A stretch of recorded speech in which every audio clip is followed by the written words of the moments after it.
Hello guys কি খবৰ আপোনালোকৰ আশা কৰো আপোনালোক সবে ভালে আছে আমি আল্লাহৰ ৰহমতে সবে ভালে আছো সো গাইস মই ভিডিওটো কৰি আছো ৰোজাৰ আগদিনা হয় কাৰণ আজি ৰাতি আমি সেহৰি খাম সেই কাৰণে কি বজাৰ আনিছে হেবিলাক আপোনালোকক দেখাও তেতিয়াহলে আপোনালোক চাই থাকক কি বজাৰ আনিলে এয়া ইফালে আদা নহৰু পিয়াজ গাইস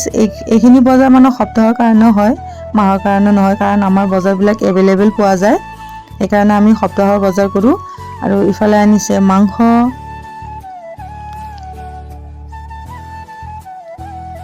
আৰু মছলা কি আনিছে চাই থাকক এটো গোল মানে গৰম মছলা গোল এটো জিৰা গুড়ি হালদি গুড়ি আৰু ধনিয়া গুড়ি আৰু এটো হল গোটা গৰম মছলা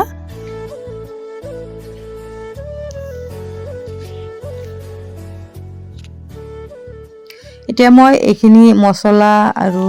মছলাবিলাক মই টেমাত ভৰাই থম আপোনালোক চাই থাকক আৰু কি আনিছে চাও আহক এয়া সৰিয়হ তেল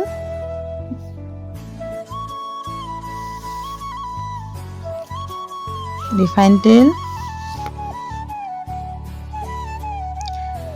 বুট আনিছে এটো চেনি কিশমিশ ইফালে আনিছে আটা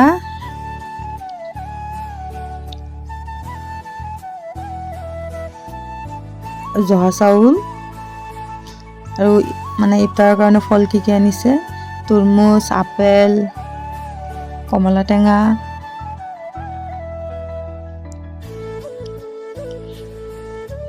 আৰু বগৰী তো মিঠা বগৰী ডাঙৰ ডাঙৰ আৰু এটো হল অমিতা আৰু খেজুৰী ইফালে এটো সেৱাই হয় এতিয়া মই মছলাবিলাক টেমাত ভৰাও সো আপোনালোক চাই থাকক প্লিজ ভিডিওটো ভাল লাগিলে লাইক কৰিব শেয়াৰ কৰিব আৰু লগতে চেনেলটো সাবস্ক্ৰাইব কৰি দিব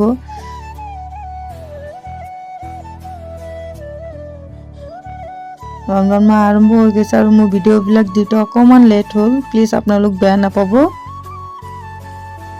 মানে বজাৰবিলাক মই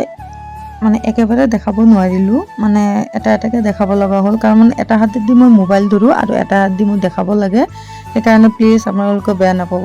মই মানে এটাকে দেখালো আৰু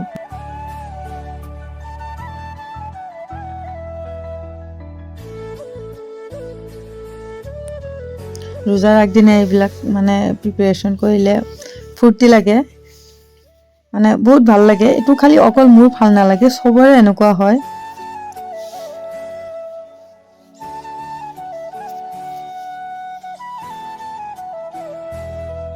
সো মই মছলাবিলাক এনেকে ভৰাই থলো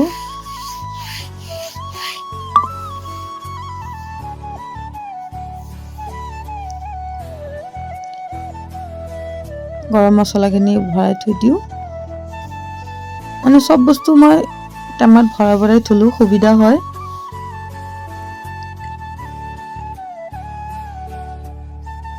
জাগাও কম লাগে ইফালে লামিয়াও কামত লগাই দিলো লামিয়া কৈছে মই কাম কৰি আছো মোক দেখাই দিয়া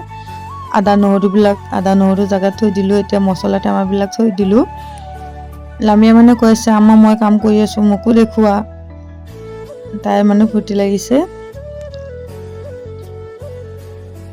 এনেকে তেজপাতবিলাক মই টেমাত ভৰাই থৈ দিলে সুবিধা হয় তেজপাতখিনি যিখিনি মানে টেমাত ধৰিব সেইখিনিয়ে থম আৰু বাকিখিনি মই এই পলিথিনত বান্ধি থৈ দিম আৰু এতিয়া কামটো হ'ল এতিয়া মানে আদা নহৰুখিনি মই পিচি থৈ দিম এসপ্তাহৰ কাৰণে মানে এনেকে মই সাফা কৰি লও এতিয়া সাফা কৰাৰ পিছত মই এইখিনি পিচিম আৰু মানে এনেকে থলে মানে বহুত সুবিধা হয় তাৰ মানে ৰান্ধিব গলে মানে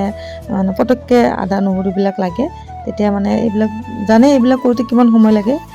এয়া মই এইখিনি ডিপ ফ্ৰিজত থৈ দিম এয়া নহৰুখিনি মোৰ হৈ গল আৰু আদাও মোৰ সাফা হৈ গল এতিয়া মই আদাখিনি পেষ্ট কৰি লম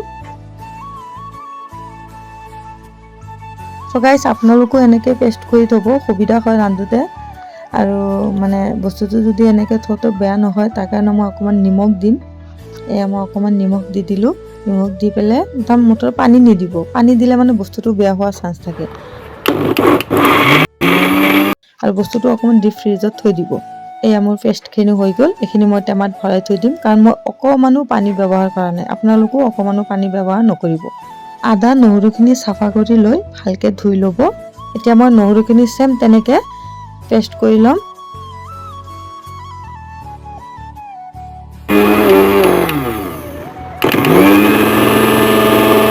এয়া পেষ্ট কৰা হৈ গ'ল। চ' গাইজ আপোনালোকে এনেকৈ কৰিব। ভিডিঅ'টো মই ইয়াতে শেষ কৰিলোঁ। প্লিজ ভাল লাগিলে লাইক, শ্বেয়াৰ আৰু কমেণ্ট কৰিব, লগতে চেনেলটো ছাবস্ক্ৰাইব কৰি দিব। Bye bye.